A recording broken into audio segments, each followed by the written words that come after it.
Hi అండి. ఇంకా ఈరోజు అయితే ముల్లంగి ఫ్రై తయారు చేసుకుందాము. సో వీటిలోకి కొబ్బెర, ఉప్పు, కారము, జీలకర్ర, వెల్లుల్లి ఈ విధంగా వేసేసి మిక్సీ పట్టుకోవాలి. ఇంకా ఆ తర్వాత బాండీలో ఆయిల్ వేసేసి ముల్లంగి ముక్కలు అందులో వేసేసి కాస్త పసుపు, ఉప్పు వేసి వేయించుకోవాలి. అంత లోపల ఇలాగా చాలా మంది జుట్టు సమస్యలతో ఇబ్బంది పడేవారైతేనేమి, జుట్టు ఒత్తుగా పెరగాలన్నా, అలాగే చిట్లిపోయిన జుట్టు పెరగాలన్నా తప్పకుండా ఇలాగా ఒక్కసారి ట్రై చేయండి.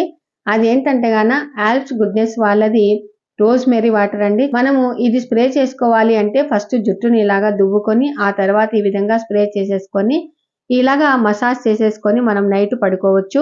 ఇంకా ఆ తర్వాత మీరు రిజల్ట్ కూడా చూసారు కదండీ. 2 వీక్స్ టు 1 మంత్ లోపల రిజల్ట్ అనేది మనకు బయటపడుతుంది. అయితే జుట్టుకు ముల్లంగి ఎంత మంచిదో రోజ్‌మెరీ వాటర్ కూడా అంతే మంచిదండి. వీటి లింక్స్ కావాలి అనుకుంటే డిస్క్రిప్షన్ బాక్స్‌లో ఇస్తాను, చెక్ చేయండి. ఇంకా ఇప్పుడు వీటిలో ఎల్లిపాయ పొడి వేసేసి ఇలాగా తయారు చేసుకున్నాను. నచ్చితే లైక్ చేయండి.